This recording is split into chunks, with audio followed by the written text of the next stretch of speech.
لوگ یہ کہتے ہیں کہ اب جو مکاشفہ 12ویں باب کی جنگ ہے یہ وہی جنگ ہے جو آسمان پر ہوئی، بلکہ آپ کو یہ بتانا چاہتا ہوں یسوع مسیح نے بھی جب اپنے شاگردوں کو اختیار دیا اور جب اختیار دیا اور کہا جاؤ سانپ اور بچھو کو کچلو اور دشمن کی ساری قدرت پر غالب آؤ، تو جب شاگرد دو ہو کر گئے اور انہوں نے بدبوئیں نکالی، جب انہوں نے شیطان کے کاموں کو تباہ کیا تو پھر واپس خوشی سے آئے تو خداوند یسوع مسیح سے آ کر وہ فرمانے کہنے لگے، تو یسوع مسیح نے فرمایا کہ ہاں میں شیطان کو آسمان سے بجلی کی مانند زمین پر گرتا ہوا دیکھ رہا تھا۔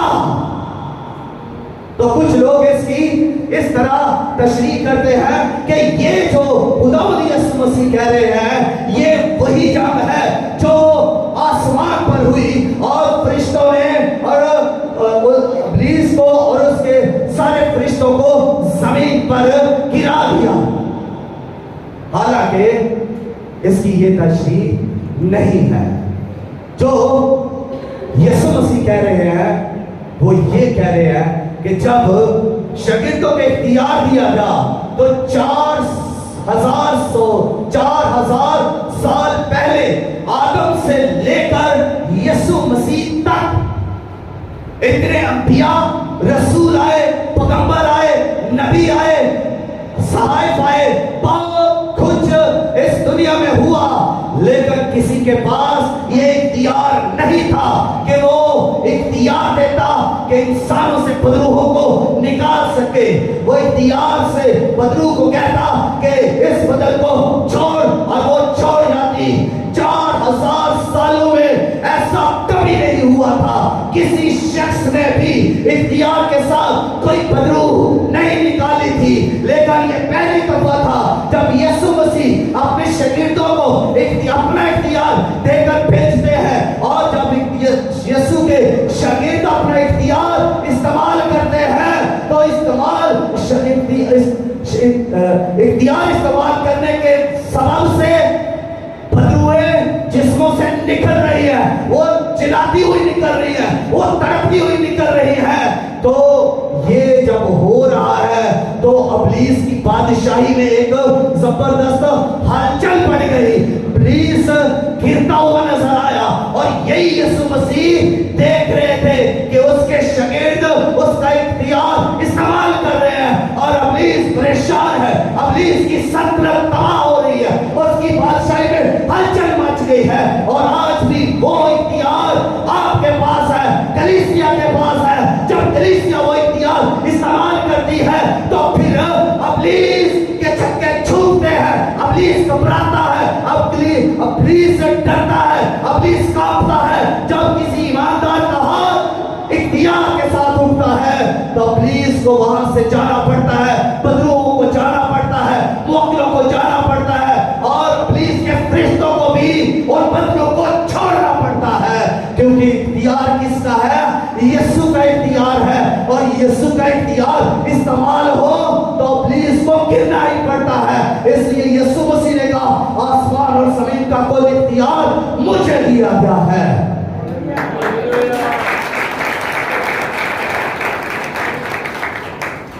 یہ اختیار یسوع مسیح نے ہمیں دیا ہے، اور اب اس زمین پر یسوع نے ہمیں اسی لیے رکھا کہ میری گواہی دو اور ابلیس کے کاموں کو مٹاؤ۔ یسوع مسیح بھی تو ابلیس کس لیے آئے؟ یسوع مسیح پہلی بات کہ وہ انسانوں کو، گناہگاروں کو نجات دینے آئے، دوسری بات کہ وہ ابلیس کے کاموں کو مٹانے آئے۔ ہم جو بلائے ہوئے ہیں، جو برگزیدہ ہیں، ہمارے لیے بھی یہی دو کام ہے کہ ہم گناہگاروں کو خداوند یسوع مسیح کے پاس لائیں تاکہ وہ نجات پائیں، اور ابلیس کے کاموں کو مٹائیں اس اختیار سے جو خدا نے ہمیں دیا ہے۔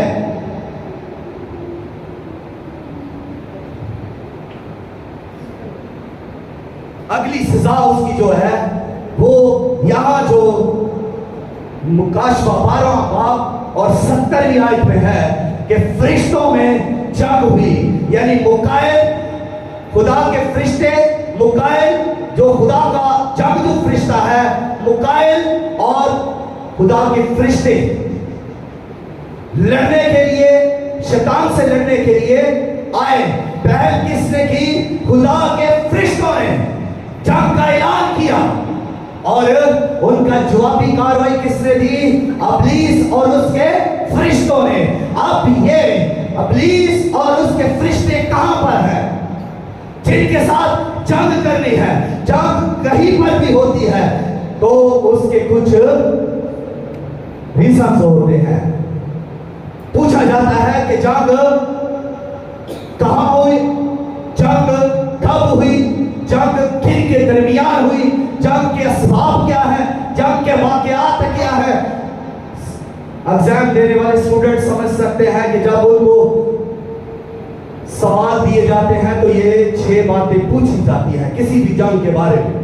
تو یہاں پر جب فرشتوں کی جنگ ہے تو پہل کس نے کی؟ خدا کے فرشتوں نے. اور جوابی کاروائی کنہوں نے کی؟ ابلیس اور اس کے فرشتوں نے. اب یہ تو ہو گئی فریق جن کے درمیان جنگ ہونی ہے، لیکن یہ جنگ کہاں ہوئی؟ اب یہ بات ظاہر کرنی ہے کہ یہ جنگ زمین پر ہوئی یا تیسرے آسمان پر ہوئی. اور میں یہ بھی بتاؤں کہ آسمان 3 ہیں، آسمان 3 ہیں، 7 آسمان نہیں. بائبل صرف 3 آسمان کو بیان کرتی ہے. پہلا آسمان یہ ہے جو ہمارے اوپر ہے، جو فضا ہے. اس کو بائبل میں آسمان کہا گیا ہے جس میں پرندے اڑتے ہیں، جس میں ہوا ہے. یہ پہلا آسمان ہے. اور اس کے اوپر ایک اور آسمان ہے، دوسرا آسمان، جس میں سورج، چاند اور ستارے ہیں. پھر اس کے اوپر یہوہ خدا کا تیسرا آسمان ہے جہاں اس نے اپنا تخت لگایا ہے، جہاں پر اس کے فرشتے ہیں، جہاں اس پر تخت ہے، جہاں 24 بزرگ ہیں، جہاں پر اس کی حمد اور تمجید ہوتی ہے. وہ تیسرا آسمان ہے. اور پہلی جنگ جب ہوئی، جب لوسیفر اور اس کے فرشتوں کو گرایا تو وہ تیسرے آسمان پر ہوئی. اب جب دوسری جنگ ہو رہی ہے تو یہ دوسری جنگ تیسرے آسمان پر نہیں ہے. اس کو سیکھ لیں. اس لیے نہیں ہے کہ جب ان کو گرا دیا گیا ہے تو پھر یہ کبھی بھی ابلیس اور اس کے فرشتے تیسرے آسمان پر جا ہی نہیں سکتے. اور جب یہ جا ہی نہیں سکتے تو وہاں پر جنگ ہو ہی نہیں سکتی. اب خدا کے فرشتوں کو نیچے آسمانوں میں آنا پڑے گا یا زمین پر آنا پڑے گا، کیونکہ جہاں پر ابلیس ہوگا وہاں پر جنگ ہوگی. اور اب ابلیس کہاں پر رہتا گیا، کہاں پر رہا؟ اب وہ زمین کے اوپر، زمین پر اور زمین کے اوپر کی جو فضا ہے، اس کو فرمامنٹ کہتے ہیں. یہ پہلا آسمان ہے. ان کو آسمانی مقام بھی بائبل کہتی ہے، اور ابلیس کو ہوا کی عملداری کا حاکم بھی کہا گیا ہے. یعنی کہ وہ ہواؤں کا شہزادہ بھی ہے، ہوا میں اڑ سکتا ہے، جہاں دل چاہے جا سکتا ہے. اس کو آزادی ہے کہ ہوا میں وہ ٹریول کر سکے، ہوا میں وہ اڑ سکے. تو اب ابلیس اور اس کی ساری فوجیں یہ پہلے آسمان میں رہتی ہیں. اب جو جنگ ہونی ہے وہ اسی آسمان میں جنگ ہونی ہے. یہی ان کی رہائش گاہ ہے جو خدا نے ان کو رہنے کے لیے دی. حالانکہ خدا نے ان کو آسمان سے گرایا، لیکن ان کی آزادی کو چھینا نہیں، ان کے اختیار کو چھینا نہیں. انہوں نے آدم اور ہوا کو گناہ میں گرا دیا. یہ گناہ اور موت اس دنیا میں لائے، اس کے باوجود بھی خدا نے ان کو آزادی دی. ابھی تک یہ 6000 سال ہو چکے ہیں، ابھی بھی یہ زمین کے اوپر آزادی کے ساتھ پھر رہے ہیں، گھوم رہے ہیں، اپنا مکروہ کام آزادی کے ساتھ اور